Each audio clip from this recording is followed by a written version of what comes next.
coûte cher en République démocratique du Congo, en commençant par des produits de première nécessité. La population perd davantage son pouvoir d'achat. Le gouvernement a pris des mesures fiscales. Nous allons en parler dans ce dossier de la rédaction. Nous parlerons aussi de l'assainissement avec les postes, les sites de fourrières déjà aménagés qui ont été visités par le numéro 1 de la police de Kinshasa. Puisqu'on parlera de l'assainissement, on parlera aussi des constructions anarchiques sur les emprises publiques. Bienvenue, mesdames, messieurs, à ce dossier de la rédaction pour parler de l'actualité de la semaine. Messieurs Alain Mukuna Mwembi, bienvenue chez nous. Merci beaucoup, madame. Alors, vous êtes haut cadre de l'UDPS, membre du corps de l'élite scientifique de ce parti. Vous êtes expert en passation des marchés publics et PPP, partenariat public-privé. Nous y reviendrons. C'est là que vous êtes directeur de marché de l'Office de route, formateur des formateurs en marché public agréé. Vous êtes ancien, justement, de la Polytechnique de l'Université de Kinshasa. Donc, vous êtes ingénieur civil de cette faculté de l'Université de Kinshasa. Vous avez suivi plusieurs formations au pays et à l'étranger. Merci de commenter avec nous l'actualité. Merci beaucoup, madame. Alors, on a pris des mesures, justement, c'est une initiative du gouvernement pour privilégier le bien-être des Congolais. C'est comme ça qu'on pouvait lire ou entendre le ministre de l'économie. Il s'agit de faciliter l'accès des Congolais aux biens de première nécessité. C'est des mesures strictement fiscales sur quelques produits. C'est ce à quoi on devrait s'attendre. Évidemment, madame, je voudrais vous remercier d'abord de m'avoir invité dans votre dossier. Je suis très heureux de pouvoir participer et de pouvoir apporter ma petite lumière pour tous ceux qui sont en train de nous suivre à partir de la maison. Vous savez bien, et ça c'est une évidence, la vie, le panier de la ménagère, comme je ne sais pas pourquoi on n'a jamais parlé du panier du ménager. Parce qu'il prépare rarement. Il prépare rarement, mais sous d'autres cieux, il prépare. Ouais. Même là, encore, on ne parle jamais de panier du ménager. J'espère qu'on va quand même... Mais au nom de la parité, au nom de la parité, on en parlera. Oui. Mais vous savez que le panier de la ménagère est en train de souffrir. Il y a une pression, une sorte d'étau qui se resserre. Il y a quelques années, au fur et à mesure que le temps passe, on sent qu'il y a une pression qui s'exerce sur le panier de la ménagère. Et le gouvernement étant responsable, parce que c'est eux, l'exécutif, ils ont pris des mesures, comme vous avez dit, des mesures fiscales pour essayer d'alléger autant que faire se peut le panier de la ménagère. Évidemment, en s'appuyant sur 9 produits qui ont été définis, 9 produits de grande consommation. Nous insistons beaucoup sur la grande consommation parce que ce sont ces produits-là qui sont le plus utilisés par les ménages. En essayant de réduire la pression sur le ménage, ça va entraîner ipso facto la réduction du coût de ces produits qui sont beaucoup consommés tant à Kinshasa qu'à l'intérieur du pays. Et du coup, essayer un peu de remonter le pouvoir d'achat de la population. Et les produits sont bien connus. Il s'agit du maïs, oui, du poisson salé que nous appelons communément makayabu, de l'huile végétale, du riz importé. On ne parle pas du riz produit localement. Dieu seul sait combien encore on en produit ici. Du lait en poudre, des volailles, de la viande et du sucre.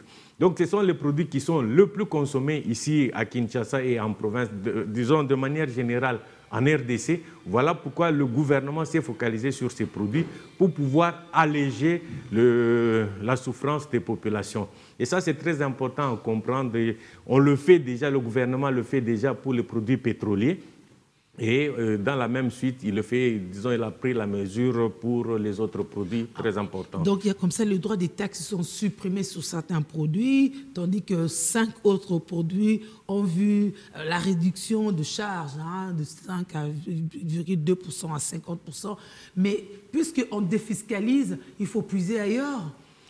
Il est bien évident, c'est tout à fait normal. Le gouvernement a plusieurs tours dans ses manches, notamment comme on le fait pour les produits pétroliers, parce qu'il est bon que nos compatriotes sachent et comprennent la charge que le gouvernement est en train de prendre sur lui-même. Ça signifie que pour 1 litre de carburant, 1 litre d'essence par exemple, que nous achetons à la pompe à 3 475, le gouvernement prend plus ou moins 2 300 francs congolais sur lui. Je peux donner un exemple pour illustrer un peu cela. Vous avez par exemple des enfants qui étudient, le Minerval pour un enfant est fixé par exemple à 1 000 $, mais vous avez un oncle qui vient qui dit que moi je prends la charge par exemple de 400 $, vous parents vous n'aurez qu'à payer 600. Ça signifie qu'il est venu vous alléger les 400 $ de plus que vous auriez dû payer. C'est l'oncle qui le prend à charge. Du coup, les 400 $, vous pouvez les orienter ailleurs et en faire un autre usage. Et du coup, ça vous diminue un peu la charge. De temps en temps, l'oncle est à bout. Le gouvernement a des problèmes avec les pétroliers de temps en temps. Ça crée la spéculation. On est dans la panique. On est même presque dans la pénurie. Finalement, on ne sait plus qui parle de pénurie, qui n'évoque pas pénurie, mais c'est là ce couac-là, récurrent. Bon, on a parfois parlé de pénurie, mais jusque-là, en tout cas à Kinshasa, on n'a jamais connu une situation de pénurie. Il y a eu juste des fausses alertes et les gens se sont précipités à cause de ces fausses alertes. C'est pourquoi nous invitons notre population à la maturation et tous les Congolais à la maturation. Mais la population c'est important qui ne peut pas se rendre à son milieu de travail, qui ne peut pas aller à sa débrouille, parce qu'il n'y a pas de carburant, il n'y a pas de moyen de transport. Non, il y en a eu, mais le problème, c'est qu'il y a beaucoup de spéculation ici dans notre pays. C'est comme, je suivais encore aux informations, le compte-rendu du dernier Conseil des ministres. On a parlé ici à Kinshasa de nombreux cas d'enlèvement. Mais le gouvernement s'est renseigné et on a constaté que ce n'était que de la spéculation, beaucoup de faux bruits. Donc il y a beaucoup de faux bruits pour essayer un peu de rébeller la population contre le gouvernement. Mais le gouvernement, il a la responsabilité, c'est comme un parent.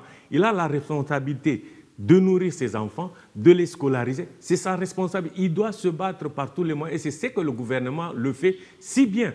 En tout cas, jusqu'alors, on sait qu'il y a quelques années, le budget était si faible, mais le gouvernement est en train de se battre, de boucher les différents trous, justement pour essayer d'élever le niveau du budget et de pouvoir élever le niveau du pouvoir d'achat de la population. Une volonté sur papier, une volonté qu'on clame à longueur de journée, mais ça va quand même de mal en pis. Qu'est-ce qui se passe? Non, de mal en pis, ça signifie quoi? Parce que nous ne sommes pas dans une situation parfaitement normale. Maintenant, on peut manger après une semaine. Ben, madame, vous ne donnez pas l'air de quelqu'un qui mange une fois à la semaine. Mais je parle du Congolais. Oui, mais on est en train de parler de Congolais, j'ai bien compris. Ce qu'il faut simplement noter, c'est quoi? C'est que le gouvernement fournit beaucoup d'efforts. Nous ne sommes pas dans une situation normale, je dirais parfaitement normale, parce que vous savez qu'il y a la guerre qu'on nous impose à l'Est. Ce n'est pas simplement une chanson, ce n'est pas une guerre sur papier, mais ça, c'est la réalité, c'est l'effectivité des choses qui sont vécues par nos populations de l'Est. Et le gouvernement étant responsable, il ne peut pas laisser les populations de l'Est être continuellement massacrées. C'est comme ça qu'on a voté la loi de programmation militaire pour essayer d'appuyer. Donc il est bon de savoir, et c'est important pour nous tous, d'éclairer la population, d'aider la population à comprendre que nous ne sommes pas dans une situation parfaitement normale, mais il y a la guerre de l'Est qui nous prend une bonne partie de l'argent. Tous nous devons serrer la ceinture jusqu'à arrêter cette guerre de l'Est. Si on l'arrête, tout l'argent qui est viré pour alimenter nos militaires, pour essayer de les équiper, pourront maintenant être aiguillés ailleurs. Donc ça, c'est une situation tout à fait normale. Il faut que nous puissions en tenir compte. C'est un peu à la maison, si vous êtes dans une situation de deuil, vous avez un deuil à la maison, vous ne vivez plus comme en temps normal. Il faut que les gens comprennent qu'il y a la guerre à l'Est qui nous prend beaucoup de moyens et le gouvernement s'efforce tant bien de résister à l'Est, de continuer à nourrir sa population, de continuer à construire les ouvrages, des routes, ainsi de suite. Donc nous sommes engagés sur plusieurs fronts, mais avec une situation tout à fait particulière, la situation de l'Est de la RDC, qui nous prend quand même beaucoup d'argent. Plus ou moins 10% du budget est orienté vers la guerre. Il y a la gratuité de l'enseignement, il y a la gratuité de la santé, couverture santé universelle. Donc on doit prendre tout ça en charge et il est bien évident que le gouvernement fait de son mieux pour répondre aux besoins de la population. Donc ça, ce n'est pas simplement une volonté sur papier, parce que la guerre n'est pas que sur papier, c'est une guerre réelle. Donc nous devons tenir compte aussi de ces réalités-là. La population en majorité comprend que nous sommes en deuil, mais la population en majorité ne s'explique pas qu'il n'y ait toujours pas réduction de train de vie des institutions. Les cortèges n'ont pas été réduits, il y a beaucoup de dépenses, il y a des dépassements budgétaires de 300-400%. Ça aussi, la population veut comprendre pourquoi. Et ça, moi, je crois que nous sommes là en train d'analyser la situation. La situation dont je viens de parler de la guerre, c'est une situation réelle. Ça, on l'a compris. Mais c'est que vous évoquez le problème de réduction du train de vie des institutions. Moi, je suis parfaitement d'accord avec la population sur ce point-là. Parce qu'on ne peut pas comprendre que dans une situation de deuil, dans une situation, j'ai comparé, c'est juste une illustration, dans une situation, une métaphore, dans une situation de guerre, on ne peut pas comprendre que certains ou que les parents puissent se réjouir pendant cette période. Ça, c'est vraiment une préoccupation légitime et normale. Et moi, j'ai coutume de dire que le gouvernement et Madame la Première ministre, Dieu seul sait, elle a beaucoup insisté en disant que le gouvernement, lors de leur séminaire, elle a insisté en disant que les membres du gouvernement doivent être des modèles, des exemples. Et ça, c'est très important. On ne peut pas être membre du gouvernement, être chef d'un corps et ne pas prêcher par l'exemple. Ça, c'est inadmissible. Là, je suis tout à fait d'accord avec la population que le train de vie des institutions doit absolument, et de manière drastique, doit être réduit. On ne peut pas comprendre qu'un ministre puisse avoir des cortèges et des cortèges. Et vous savez que chaque véhicule consomme du carburant. Si on peut être modeste, si nous pouvons être humbles, nous savons que nous sommes dans une situation difficile, on ne peut pas comprendre, nous ne pouvons pas nous expliquer que certains membres du gouvernement puissent vivre de manière luxueuse et de manière insolente. Là, tout à fait d'accord avec vous, le gouvernement doit réduire son train de vie de manière à ce que, soit que nous soyons dans la souffrance, tous nous puissions souffrir et partager la souffrance. Et lorsque demain nous serons dans l'abondance, nous puissions aussi partager l'abondance de manière juste. Voilà, juste. Ça, je suis tout à fait d'accord. Mais il y a aussi la corruption, parce qu'aujourd'hui, avec le ministre de la Justice, notamment, il y a beaucoup de dénonciations, beaucoup de prises de parole. Comment est-ce que vous analysez ça à votre niveau? Bon, la corruption existe dans notre pays et c'est devenu pratiquement systémique. Donc partout où on passe, même s'il faut aller voir une autorité, il faut donner de l'argent. S'il faut voir madame la journaliste, partout, entrer dans un camp, il faut donner de l'argent. Entrer dans un bureau, les gardiens, les sentinelles, il faut donner. C'est devenu systémique. Tout ça, c'est corruption. Mais c'est la corruption. Donc il y a ce qu'on appelle la petite corruption et la grande corruption. Mais toute forme de corruption doit absolument être combattue. Parce que sous d'autres cieux, quand il y a des bourses, par exemple, les gens qui sont concernés, il y a des critères qui sont établis. Ceux qui répondent aux critères, ils sont servis indistinctement sans connaître leur appartenance familiale ou ethnique. Mais dans notre pays, nous avons exagéré. Et je crois que le président de la République a été mal compris lorsqu'il parlait des rétrocommissions. Les gens ont toujours donné l'impression comme s'il encourageait ça. Non, il voulait simplement stigmatiser du fait que dans la pratique des Congolais, l'effet rétrocommission, corruption est trouvé un peu normal. Les Congolais ont commencé à trouver ça normal. Je vais donner un exemple. Quand un ministre est nommé, mais c'est toute la communauté ethnique ou familiale qui se réjouit, c'est notre tour. Mais c'est votre tour de faire quoi? Votre tour de travailler pour l'intérêt de la République ou votre tour de voler, de détourner de l'argent pour que vous aussi, vous puissiez avoir une sorte d'aisance. Et donc, du coup, toutes ces pratiques sont décourageantes. Celui qui vient d'être nommé tombe aussi dedans. Mais il tombe dans les mauvaises pratiques. Oui, parce que motivé déjà par la famille, tout le monde dit que c'est notre tour. Mais si c'est votre tour de travailler, de bosser dur pour que la République avance, pour que la République se développe, d'accord, là nous sommes d'accord. Donc la corruption est à combattre sous toutes ses formes. Et le président de la République, et vous le savez, il a mis en sellette l'IGF, il a mis en place plusieurs agences de lutte contre la corruption. Donc, il travaille justement pour qu'on puisse combattre de manière drastique, combattre la corruption et la réduire au maximum. Et nous savons que la corruption existe un peu partout dans le monde, en France, aux États-Unis. Ah oui. Mais ce n'est pas une bonne pratique. Ce n'est pas une bonne pratique. Comme il existe la passation des marchés publics où vous évoluez aussi. Mais oui, la corruption existe partout, partout, même les marchés qui sont passés. Mais vous avez appris, à un certain moment, les Américains, les Européens étaient en train de se tirailler justement autour de la passation des marchés, autour des avions Boeing, ainsi de suite. C'est ce qui vous a servi de modèle? Non, ce n'est pas un modèle. Je n'ai pas dit que c'est un modèle. C'est comme ça que je dis que la corruption est un vice. Il y a plusieurs mauvaises pratiques, notamment dans la passation de marché, parce que vous en parlez. Et il y a des sanctions qui sont prévues pour ça. Maintenant, c'est que le gouvernement doit s'appliquer à appliquer ces mesures, ces sanctions pour décourager les malfaiteurs. Donc ça, c'est très important. Les experts en la matière, qu'est-ce que vous faites? Nous, les experts, non, pas seulement tirer la sonnette d'alarme, ça ne suffit pas. nous, en tant qu'experts, parce que vous parlez de nous, experts en passation de marché, ça signifie que nous nous efforçons de rester dans les droits dans nos bottes qui sont de respecter les règles relatives à la passation des marchés publics. Et ça, c'est très important. C'est vrai qu'on ne fouille pas les produits de première nécessité parce que si on n'a pas mangé, on ne peut pas réfléchir, on ne fait pas la passation des marchés. Alors, les 9 produits dont il est question ici sont beaucoup plus des produits utilisés dans des grandes agglomérations. C'est ce qu'une opinion estime, n'est-ce pas? Bon, dans les grandes villes, ça on peut dire, parce que alors, pour nous qui avons eu l'occasion parfois de passer dans les villages, on sait qu'il y a certains produits qui ne sont pas consommés dans les villages parce qu'eux-mêmes, ils produisent leur propre nourriture. Pendant, ils cultivent le maïs, le manioc, et parfois eux-mêmes produisent de l'huile de palme localement qui sont consommées. Donc ça signifie que pour ces populations, c'est vrai, mais les mesures qui sont les plus concernées, c'est beaucoup plus dans les grandes villes qu'il y a ce genre de problème. Et d'une certaine manière, le sucre, je crois que de plus en plus dans nos villages, on commence à les utiliser. Dans les grandes villes, il y a ce genre de problèmes. Pourtant, il y a aussi la malnutrition au Congo. Aiguë même, sévère. C'est-à-dire que dans certains coins et recoins, ils ont aussi des difficultés. Bon, oui, il y a beaucoup de difficultés. Pourquoi? Parce que je crois que le chef de l'État l'a même dit, nous nous sommes trop appuyés sur les minerais.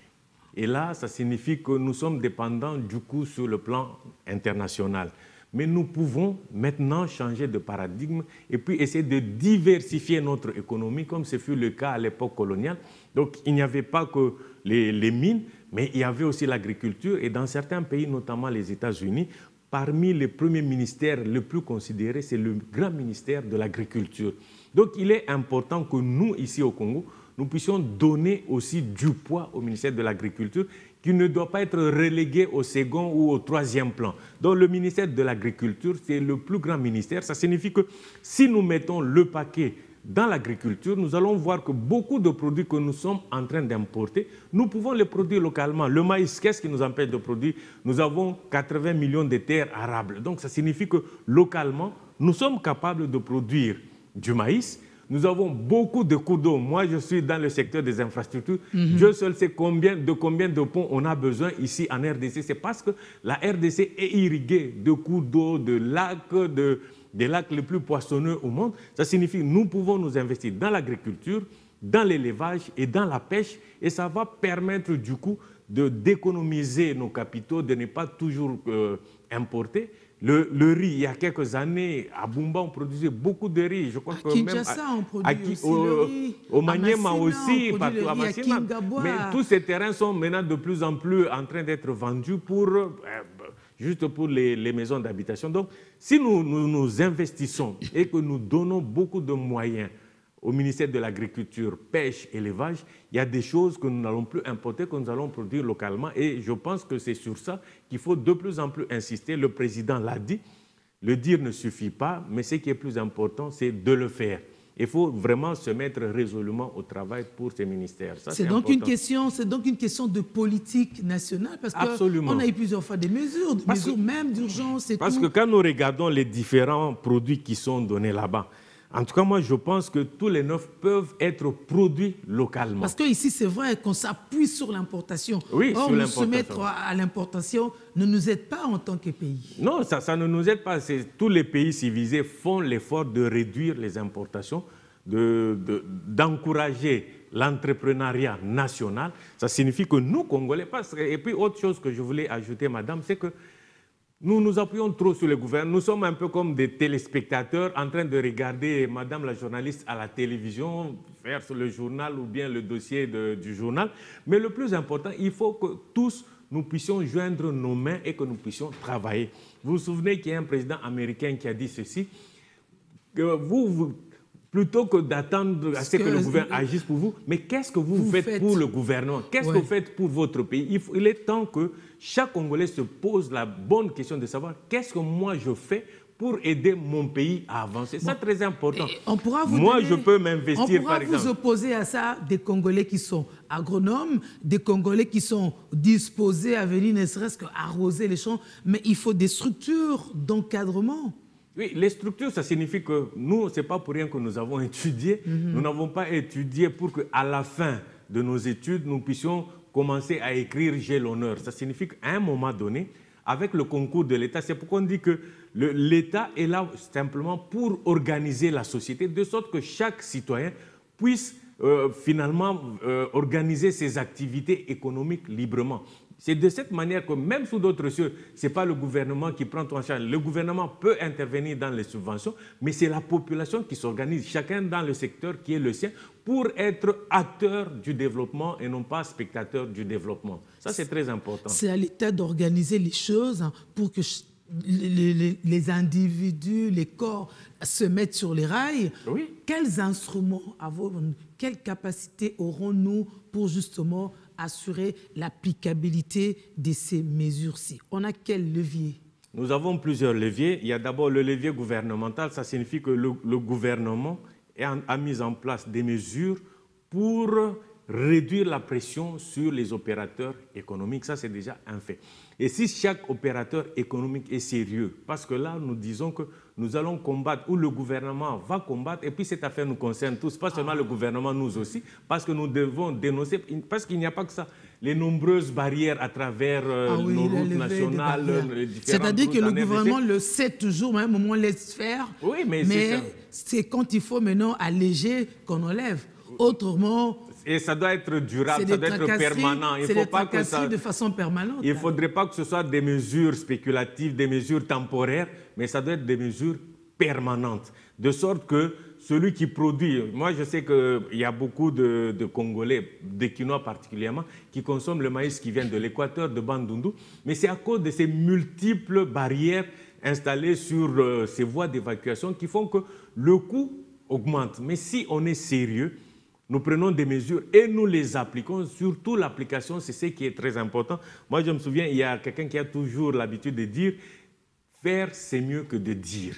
Donc, c'est là que nous attendons le gouvernement. Et non seulement le gouvernement, parce que vous savez, ce n'est pas le gouvernement qui a toujours mis en place ces barrières, c'est peut-être des gens qui prennent les initiatives, parce qu'il est militaire, il est policier, il se décide de mettre des barrières quelque part. Toutes ces barrières doivent pouvoir être enlevées, ne mettre que les barrières nécessaires reconnues par le gouvernement. C'est ça qui est le plus important. Que ferait l'administration pour suivre les inspecteurs? Au Congo, l'affichage de prix pose problème, c'est trop de spéculation, chacun fixe le prix. Selon lui, on risquerait aussi, parce que ça va être une fois qu'on prend des mesures comme ça, oui, on risquerait aussi d'assister à des rétentions de marchandises parce qu'on a dit justement aux opérateurs économiques de vider ce qu'ils ont en stock et d'attendre d'appliquer ces mesures lors des prochains stocks.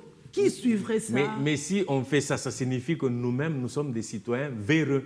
De la même manière un économiste, non, ce n'est pas simplement l'économiste, mais un citoyen, c'est d'abord un patriote. Un commerçant, qu'est-ce qu'il Oui, cherche? c'est un commerçant. Il y a des règles, il n'y a rien qui se fait sans règles. Le commerçant, il y a des règles de commerce. La marge bénéficiaire est établie et il y a une législation sur la marge bénéficiaire. Donc, quelque part, nous nous plaignons. Non, qui doit appliquer? Le gouvernement dispose des outils, des moyens. Pour contraindre tout le monde, il faut qu'il le fasse. Voilà pourquoi j'ai insisté sur l'application de ces mesures. Mais il est aussi bon que nous, citoyens, nous devons être patriotes pour pouvoir rester dans les règles établies. Parce que si nous, citoyens, ne respectons pas ce qui est demandé, de la même manière, on pourra peut-être parler de la salubrité. Si nous ne participons pas, nous aussi, à la salubrité de Kinshasa, la ville sera toujours sale, quelles que soient les mesures que le gouvernement prendra. Donc, il est bon que chaque citoyen, à son niveau, qui soit réellement patriote et contribue effectivement au développement du pays, à l'application de ces mesures. Ces mesures ne peuvent être soutenues que par le gouvernement. Je donne un autre exemple. Un coach d'une équipe de football, il donne des dispositions, il donne des orientations, mais ce sont les footballeurs, les joueurs sur terrain qui vont les appliquer. S'ils décident de ne pas les appliquer, vous n'allez pas gagner le match. Mais donc après, ça suffit. Il y a le coach d'une part. Le coach a le droit de retirer un athlète. Oui, il peut retirer. Il a le droit de le garder assis. Absolument. Combien même les fans feraient leur classement. Absolument. Comme ça voilà pourquoi le président de la République, lors de la dernière interview, il a dit qu'en début d'année 2025, on va évaluer les ministres et j'espère que ce sera une évaluation sans complaisance, sans parti pris. Si quelqu'un ne mérite pas, comme vous l'avez dit, si un joueur, on sent, il peut avoir été toujours bon et que ce jour-là, il s'est levé de mauvais pieds, qu'il n'est pas en mesure d'être à la hauteur de sa tâche, on le repose, on prend un autre. Nous sommes nombreux, il y a plus ou moins 100 millions de Congolais. Et ce ne sont pas les Congolais compétents qui manquent. Mais il faut des politiciens pour être au gouvernement. Non, pas nécessairement. C'est pour ça que vous vous retrouvez à l'UDPS, alors qu'en principe, vous êtes ingénieur civil. Madame Kandolo n'est pas politicienne, elle est de la société civile. Oui, une société civile assez présente, oui. Assez présente comment? Ouais, donc il y a des membres de la société civile qui sont dans le gouvernement, donc il n'y a pas que les politiques. Mais parce que vous parlez du gouvernement, est-ce que le fait de tenir des conseils de ministres en restreint ne fragilise pas l'action attendue de chacun? On sait aussi qu'il y a un éventuel remaniement. Non, mais pourquoi ça devait... Parce qu'il y a conseil des ministres et c'est là que je salue déjà le régime actuel. Dans le régime passé, les réunions de conseil de ministres s'éteignaient sporadiquement. Et personne ne savait quand est-ce que ça s'éteignait. Il y avait juste la troïka stratégique qui se réunissait et puis bon... Mais maintenant, c'est tout un gouvernement. Le pain coûtait encore 200 francs. Bah, le pain coûtait encore 200 francs. En ce moment-là, il n'y avait pas la guerre de l'Ukraine. La situation à l'échelle internationale est en train de bouger. Mais le pain qu'ils ont trouvé à 200, disons qu'ils ont laissé à 200 francs, eux, ils l'ont trouvé à combien? Il était à 50 francs. C'est pour dire que la situation se dégrade, mais nous devons faire tous les efforts, faire de notre mieux pour essayer de travailler correctement. Nous disons sur l'assainissement, c'est vous qui nous avez amenés sur ce terrain-là. OK, Kinshasa veut assainir. En tout cas, c'est ce que veut appliquer le commissaire provincial, l'agent de la police, qui a annoncé, après avoir prévenu, selon lui, les communautés. Est-ce que nous ne sommes pas en train de faire du populisme parce que ça, c'est congolais, simplement? Non, c'est que moi, je suis tout à fait d'accord. Comme vous savez, je suis ingénieur. Un ingénieur, c'est quelqu'un qui applique. Nous, on appelle ça autrement les sciences appliquées. Ce ne sont pas des sciences théoriques, c'est des sciences appliquées. Il s'agit des annonces. Que nous devons. Maintenant, je veux parler, si vous voulez aller dans ce sens, je parlerai des annonces appliquées. Okay. Donc, ça signifie que quand on prend des mesures, il ne faut pas le prendre juste pour jeter la poudre aux yeux des Congolais.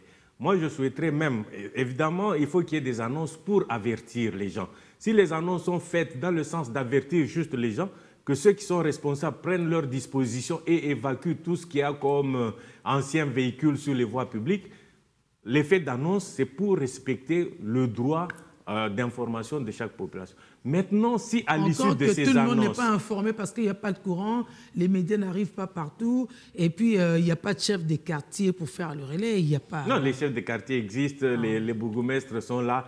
Le problème, c'est que beaucoup de Congolais sont devenus des défaitistes. Ils regardent le gouvernement, mais nous devons nous prendre en charge, un peu comme disait Mouzé, prenez-vous en charge. Vous savez qu'ici à Kinshasa, les gens, outre les médias, mais les gens sont très forts dans le bouche à oreille. Vous savez, il suffit qu'une situation se passe ici, par exemple à Pigeon, la situation va être répandue partout. Et puis au jour d'aujourd'hui, moi je sais que presque chaque ménage a au moins un téléphone et tout le monde est connecté, soit sur WhatsApp, Facebook. En tout cas, ça c'est la situation générale. Oui, mais donc, même on si s'est on dit arrangé, que... les politiques ou la politique nationale, les politiques qui se sont succédés, se sont arrangés pour... tuer l'éducation. Ceux qui ont les téléphones cherchent quoi sur les téléphones? Ils ne cherchent pas des bonnes informations. Ils cherchent pas... C'est vous qui le dites. Ils ne cherchent pas à se cultiver forcément. C'est vous qui le dites. Non, mais ça dépend. Chacun est responsable de son téléphone. Moi, avec mon téléphone, j'en fais bon usage, je m'informe. Et beaucoup de gens s'informent. Rassurez-vous. Quand il y a, par exemple, un événement, je donne l'événement, tout ce qui s'est passé au Stade des Martyrs, par exemple, à l'occasion du concert de notre bien-aimé Mike Kalambay. L'information s'est répandue comme une traînée de poudre. C'est ça l'information. Non, mais vous dites que les gens ne sont pas, il n'y a pas de canaux d'information, mais comment tout le monde a été informé? Ça, c'est le fanatisme. Non, mais moi, parce je ne parle pas de fanatisme. Ils se partagent ces informations-là. C'est ce qui se passe. Ce sont des réseaux, des gens qui se partagent, et c'est plus facile pour moi de voir, ah tiens, l'ingénieur m'a envoyé ceci, et regardez, au moins plutôt ces que réseaux... de me dire, je me connecte pour suivre le compte-rendu du Conseil des ministres. Tout à fait d'accord. Ça signifie que ces réseaux existent. S'il n'y avait pas existence de ces réseaux, on se plaindrait. Donc, au moins, ces réseaux existent. Nous pouvons faire usage de ces réseaux pour canaliser les informations nécessaires. C'est comme ça que je vous ai dit, ici à Kinshasa, les canaux existent. Il y a des canaux officiels, des canaux informels qui existent. Quand il y a une information, tout le monde est informé. Donc, nous pouvons utiliser ces différents canaux formel et informel, et l'information va circuler. Et puis, quand ça va commencer à se passer dans une commune, l'information va se répandre comme une traînée de poudre et tout le monde sera informé. Le plus important, c'est que je disais tout à l'heure, c'est que ce n'est pas simplement de faire des effets d'annonce, annoncer pour que la population soit informée et qu'après, prenez des mesures, appliquez-les. Si on n'applique pas les mesures, c'est comme ça que tout le monde considère que bon, le gouvernement, on a toujours parlé, on ne le fait jamais. En ce moment-là, ça devient une faiblesse pour le gouvernement. Moi, j'invite le gouvernement à annoncer des choses qui peuvent appliquer. C'est ça qui est le plus important. Si vous n'êtes pas en mesure de faire quelque chose, autant se taire. Ça ne sert à rien de faire des annonces qui ne seront... Sinon, on ne vous prendra jamais au sérieux. Donc, c'est ce que nous attendons du gouvernement. Quand on annonce des choses, il faut annoncer des choses qu'on est capable de faire et qu'on le fasse. C'est ça qui fera respecter le gouvernement. La preuve, c'est que sous d'autres cieux, quand vous y allez, vous ne jetez jamais vos bouteilles de jus n'importe où. Pourquoi? Parce que vous savez que si j'ose jeter, en tout cas, la police va m'interpeller. S'il faut qu'on puisse me mettre en garde à vue, on le fera. Donc vous avez peur, il y a une force dissuasive. Parce que si vous le faites, la police est bien présente, elle va vous interpeller. Et ça, c'est important. Il faut que les gens aient peur de la police. Malheureusement, dans notre pays, il y a une sorte de complaisance entre les policiers et la population. Il y a quand même une certaine peur. La peur, c'est que... Les gendarmes n'existent plus. Et ça, c'est dommage. Oui, parce que le gendarme est complice, non? Oui, mais il ne devrait pas l'être. Ce n'est pas ça sa mission, donc il est complaisant. Il vous dira il n'est pas bien payé. Mais vous savez, non, le problème, c'est que je crois qu'avant d'arriver à payer correctement, parce que la situation dans laquelle nous nous trouvons, et c'est là, elle est connue. Si personne ne fait l'effort de changer, nous resterons dans cette situation. Il y a eu d'autres pays, l'Inde, la Chine, qui ont connu des situations difficiles. Moi, dernièrement, au mois d'avril, j'étais en Chine. J'ai essayé un peu de me renseigner sur l'histoire de la Chine, outre ce que nous lisons dans la presse, les livres. Mais les gens vous disent que nous avions connu une situation difficile, similaire, vous savez, vers les années 60, tout ça. La Chine n'était pas meilleure que la RDC.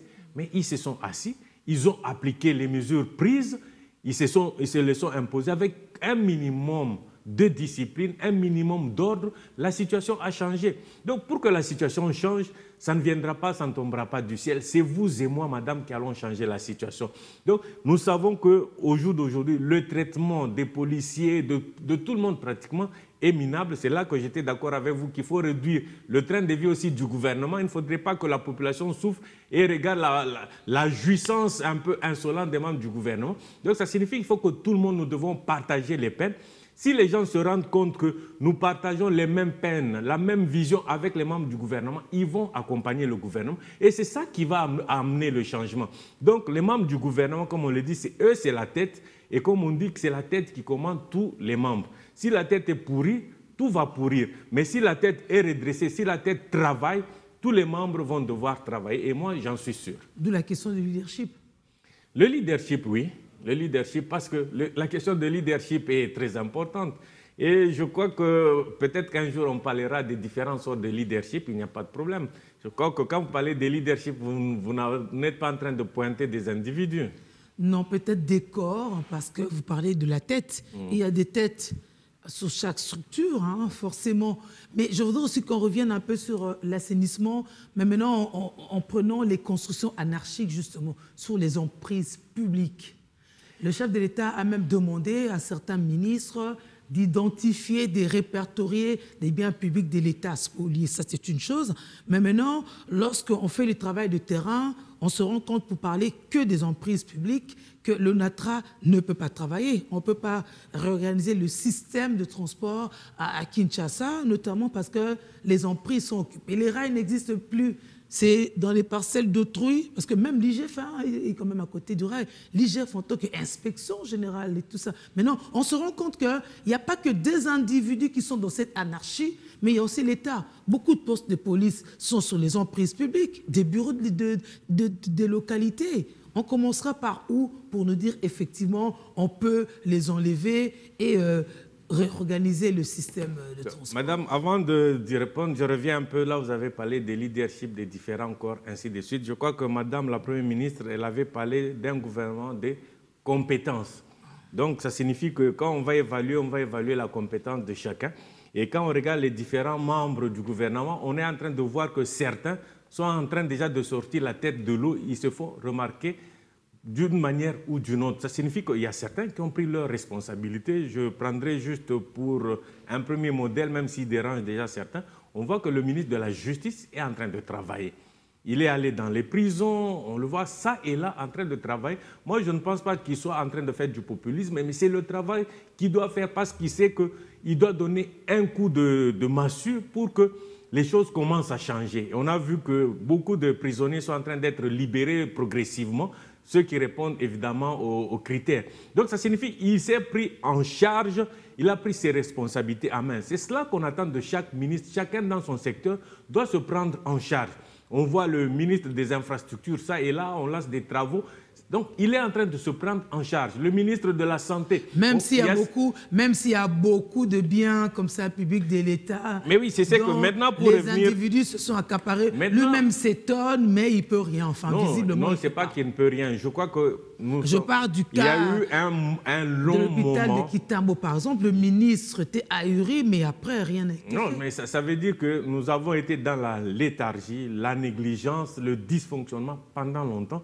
Cette situation nous rattrape tous aujourd'hui. Mais maintenant, là, il est temps de nous lever. Je crois que vous lisez quand même un peu la Bible. Il y a un moment donné où le peuple d'Israël s'est levé pour dire « levons-nous et bâtissons ». Quand ils ont dit « levons-nous », ça signifie qu'ils étaient dans un sommeil profond, ils étaient endormis. À un moment donné, ils se réveillent. Pour nous, Congolais, c'est le temps de nous réveiller, de nous dire aussi « levons-nous et bâtissons ». Qu'est-ce que nous allons bâtir? Nous allons premièrement bâtir l'autorité de l'État. C'est la première chose fondamentale sur laquelle il faut commencer. Il faut que les gens sentent qu'on ne peut pas défier l'État. Ça, c'est important. L'État est capable d'écraser tout le monde parce qu'il a tous les dispositifs nécessaires. Quelle que soit votre puissance financière, l'État peut vous mettre à genoux. Donc, c'est comme ça que nous devons commencer d'abord par restaurer l'autorité de l'État, que tout le monde sente qu'au jour d'aujourd'hui, l'État existe. C'est comme dans une famille. S'il y a un laisser-aller, les enfants vont faire n'importe quoi. Mais quand ils savent que maman, quand elle rentre, en tout cas, elle va tirer, va vous pincer les oreilles, tout le monde se remet dans ses bottes. Donc, c'est plus important. On commence par restaurer l'autorité de l'État. Là où les gens ont violé la loi, ils ont construit là où ils ne doivent pas construire, mais c'est simple, il y a des mesures, la loi prévoit des mesures à prendre dans ces cas-là. Il faut casser. Sans état d'âme. C'est ça qui est le plus important. Nous, les Congolais, il y a beaucoup de... sans état d'âme, pourtant c'est le même État qui avait vendu à ceux-là, parce qu'eux, ils vous diront... Si la faute est à l'État, l'État doit pouvoir les exproprier s'il a fait... Si c'est l'État, nul ne peut se faire prévaloir de sa propre turpitude. Si c'est l'État qui a loti, l'État doit pouvoir dédommager ces gens-là. L'État doit pouvoir les exproprier selon les règles établies. Donc, on ne va pas faire l'arbitraire, mais il faut appliquer la loi. C'est ça, quand je dis l'autorité de l'État, ça signifie que nous sommes dans un État où il y a des lois établies qu'il faut respecter. Que ce soit pour l'État, l'État lui-même doit appliquer les lois qu'il a érigées et les citoyens doivent le faire aussi. Donc, quand on parle de l'autorité de l'État, ça signifie que tout le monde se soumet à l'État. Même les structures de l'État qui ont violé les règles établies doivent pouvoir être sanctionnées. Là où il faut dédommager, on dédommage et on avance. Ça, c'est beau à entendre. Donc, il faut casser si on veut refaire nos routes, même pour aménager l'aéroport. C'est pas pour rien que les Français disent qu'on ne fait pas d'omelette sans casser les œufs. Vous voulez bien faire l'omelette, il y a la coquille, il faut casser. Sinon, vous ne prendrez jamais votre omelette. Donc, à un moment donné, il faut des mesures drastiques. Il y a un prix à payer. Ces mesures, souvent, notre leader, Étienne Tshisekedi, disait, parlait des mesures impopulaires. Ça signifie que c'est des mesures que les gens ne vont pas aimer, mais ce sera des mesures pour aider la population. Ces mesures-là ne seront jamais prises pour nuire à la population, mais ce sera pour aider la population. C'est comme vous, madame, quand vous souffrez, par exemple, de malaria, de paludisme, mais il vous faut une piqûre. La piqûre fait mal. Mais ce sera pour soigner votre paludisme. Ça ne sera pas impopulaire parce qu'on est habitué au palu. Or, le palu, vous êtes habitué au palu. Mais alors pourquoi vous allez à l'hôpital? C'est congolais. Mais pourquoi vous allez à l'hôpital? Mais s'il faut amputer une partie du corps, c'est là que les gens se disent, ah non, là j'ai le choix. Parce qu'ici, vous parlez des omelettes. Non, mais je parle de paludisme. Il n'y a personne, quand il a le palu, il est paisible. Hein? Non, moi, j'en ai souffert. Mais on résisterait encore. Mais peut-être, madame, pour faire un peu de diversion, moi, je me souviens la première fois que je suis arrivé à Kinshasa, je venais du Katanga à l'époque de Lubumbashi. Je n'avais jamais souffert de paludisme avant, parce que c'était rare. Je suis arrivé à Kinshasa au mois de novembre et déjà au mois de décembre, j'ai souffert de paludisme. Je n'oublierai jamais ce jour-là. J'en ai souffert sérieusement. Je pensais que c'était le dernier jour que j'allais passer sur Terre. J'ai commencé à penser à ma mère. Je me dis, oh, pauvre mère, elle va perdre son fils. Bon, heureusement, je me suis fait soigner. Et comme j'ai dit, la piqûre m'a aidé à me soigner. Mais le paludisme, ce n'est pas une partie de récréation, rassurez-vous. Non, donc, pas du tout. Elle tue aussi. Elle tue beaucoup d'ailleurs dans nos pays. Elle tue beaucoup. Donc, on ne peut pas dire que se soigner, on est habitué au palu, non, c'est pas évident. Alors, Félix Tshisekedi participe au 44e sommet ordinaire des chefs d'État et de gouvernement de la SADC. On a déjà vu parallèlement la ministre des Affaires étrangères, en marge justement de ses travaux, aller tirer la sonnette d'alarme par rapport à ce qui se passe dans l'Est. On se rend bien compte que c'est à chaque fois l'occasion qui fait le larron pour parler de ce qui se passe dans l'Est de la RDC. Absolument. Ça sera la même démarche encore? Bon, cette démarche, nous n'allons pas l'arrêter tant que nous n'aurons pas trouvé la solution définitive. Donc, il y a plusieurs fronts. Je crois que le ministre des Médias en parle souvent et de manière brillante. Nous avons plusieurs fronts. Il y a le front, premièrement, le front militaire, parce qu'il faut freiner l'avancée de nos ennemis. Ça, c'est évident. Maintenant, on sent qu'ils n'avancent plus comme autrefois, à la manière d'un couteau dans le beurre. En dehors de ça, il y a le front diplomatique. Donc nous devons continuer à négocier, à parler, à nous parler, parce que nous sommes des humains. Et il faut qu'à un certain moment, les humains se parlent, se comprennent vraiment comme des humains. Ce front diplomatique doit pouvoir continuer, et il continuera toujours. Même tous les différents belligérants, ils trouvent toujours des canaux pour se parler, pour essayer. Si cette fois-ci, ça n'a pas marché, peut-être que la prochaine fois, ça marchera. Donc c'est ça qui est le plus important. Moi, je le dis toujours, c'est comme quand les gens participent aux Jeux Olympiques. Vous êtes partis cette année, ça n'a pas réussi. Les 4 ans, vous revenez ainsi de suite avec toujours espoir de remporter. Donc la diplomatie ne doit jamais s'arrêter. Chaque fois qu'il y aura une occasion, surtout avec les mécanismes mis en place par l'Union africaine, les Nations unies, nous allons continuer toujours à les exploiter avec espoir qu'un jour ou un autre, notre ennemi comprendra que ça ne sert à rien de continuer à faire la guerre à la RDC. Donc nous avançons sur tous les fronts. Autant de fois que ce sera nécessaire, on va continuer à se parler, mais sans pour autant oublier les autres fronts. Parce que le front militaire, c'est un front très important. Voilà pourquoi il y a la loi de programmation militaire. C'était pour mettre suffisamment de moyens à notre armée pour que l'armée puisse résister. Et l'armée résiste suffisamment bien. Parfois, les gens ne prennent pas ça au sérieux. Vous savez, si l'armée n'était pas là aujourd'hui, peut-être que les adversaires ou les ennemis seraient arrivés à Kinshasa. S'ils n'arrivent pas à Kinshasa, ni même à Goma, c'est parce que l'armée est en train de tenir sur le front militaire. Il y a aussi le front médiatique qu'il ne faut pas minimiser. Je remarque parfois, il y a certains Congolais qui prennent ça à la légère, ils se mettent à relayer les informations des adversaires. C'est vraiment très regrettable. Donc, sur le plan médiatique, vous et nous, quand nous avons l'occasion de passer sur certains plateaux, nous devons défendre notre patrie. Nous n'en avons pas deux. En tout cas, moi, je n'ai pas deux patries. Demain, si ça barde, je ne saurais où aller, où fuir. Je resterai absolument au Congo. Voilà pourquoi moi, je plaide, je me bats pour ma patrie et je suis prêt à donner le sang pour défendre ma patrie. Je n'en ai pas deux. Comment ça se passe à l'Union pour la démocratie et le progrès social? Je savais qu'on allait terminer. Bon, il y a la vitalité démocratique, un peu comme le président de la République l'a dit. Mais en réalité, ce qu'on peut dire, c'est que tout le monde le sait aujourd'hui, c'est qu'il y a deux camps qui sont en train de s'affronter, ce qui n'est pas une très bonne chose pour un parti qui est au pouvoir, pour un parti qui a lutté pendant 37 ans d'opposition. Donc, nous devrions être les modèles. Voilà pourquoi je suis en train d'inviter modestement tous les responsables des camps à pouvoir se retrouver. Nous venions de parler de la diplomatie. Il faut que nous puissions prêcher par une diplomatie aussi agissante au sein du parti, de sorte que nous puissions finalement enterrer notre hache de guerre et pouvoir avancer. La République a encore beaucoup de choses qu'elle attend de nous plutôt que de voir ce type de spectacle qui ne nous honore pas. C'est tout ce que je peux dire à ce stade. Et comme j'ai l'habitude de dire, les affaires internes, on ne devrait pas les placer sur la place publique. Vous faites Jésus qui calmerait la tempête? Absolument. Parce qu'il y a des affaires internes, effectivement. Oui, mais il y a des affaires internes. Moi, je vous dis que je suis de l'UDP, je sais qu'il y a des affaires internes, je le sais. Mais ces affaires internes, vous dites bien les affaires internes. C'est comme vous, madame, quand vous circulez... Mais c'est le parti au pouvoir. Permettez. Comment on fait pour soutenir le fils du Sphinx? Permettez, je voudrais revenir là-dessus. Vous savez que vous aussi, vous avez des parties internes. Le cœur, les poumons, les intestins. Mais ces intestins ne sont pas visibles. C'est comme ça que nous devons considérer ces affaires internes doivent rester en interne. Quand il y a des choses qui ne peuvent pas passer, on sent que ça ne va pas à l'interne. Oui, ben c'est ça. Donc, si ce qui est interne doit rester à l'interne, il faut les traiter comme ça plutôt que de les amener sur la place publique. Dès que les intestins commencent à sortir, quand quelqu'un a quelque chose qui ne va pas, qui commence à sortir, très rapidement, il va voir le médecin pour trouver la solution. Et je crois que c'est ce qui est en train de se faire en interne. On est en train de chercher des solutions et je crois que très rapidement, on va devoir résoudre la question et il y aura accalmie, certainement. Ça c'est le bon parti de l'Union pour la démocratie. On sent que ça bouillonne. On va terminer par le progrès social. L'UDPS continue à croire au progrès social? Absolument. Elle fait quoi depuis? Mais il y a plusieurs... Parce qu'apparemment, le peuple d'abord, on a oublié. C'est au frigo?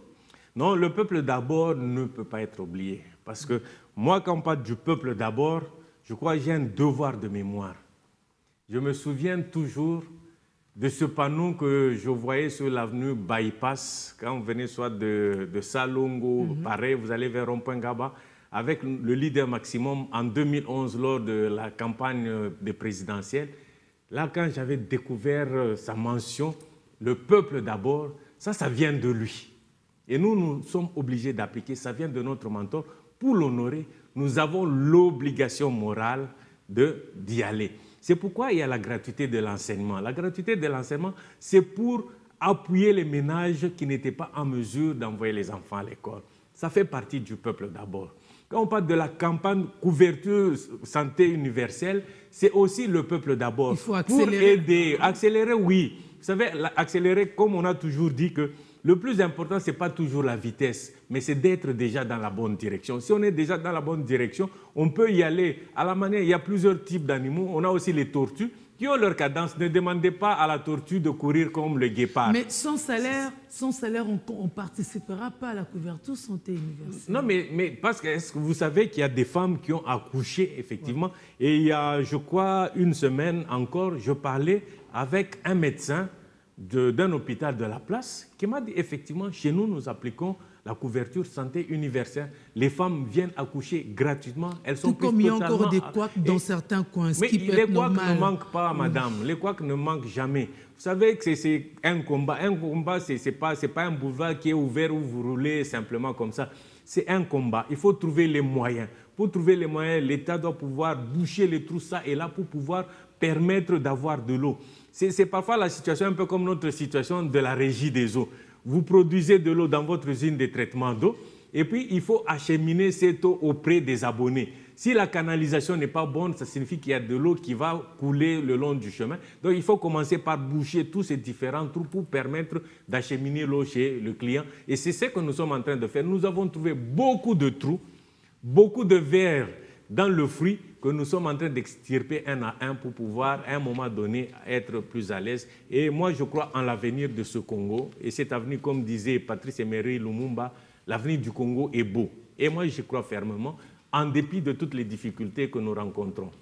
L'avenir est beau, l'avenir c'est maintenant. Alain Moukouna Mwembi, merci. Merci beaucoup, madame. J'espère pouvoir revenir une autre fois. À très bientôt. Merci beaucoup. Voilà, messieurs, c'est la fin de ce dossier de la rédaction. Au revoir.